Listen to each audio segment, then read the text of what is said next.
तेलंगाना की तारीख का एक यादगार दिन है।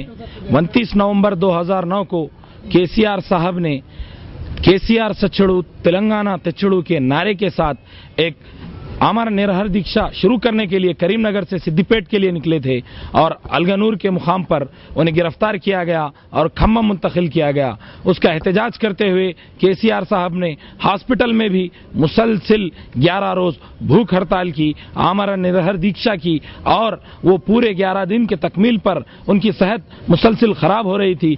तेलंगाना का बच्चा बच्चा, छोटा बड़ा, खवातीन, मर्द, बुढ़े, ज़ईफ, तमाम लोग मुत्तहिद हो चुके थे केसीआर की क़यादत में कि अब हम मजीद जुल्म नहीं सहने वाले हैं। उसके बाद मरकजी हुकूमत के उस वक्त के वजीर पी चिदम्बरम को मजबूर होकर यह ऐलान करना पड़ा कि Telangana process will be start. उसके बाद केसीआर साहब ने अपनी दीक्षा तोड़ी।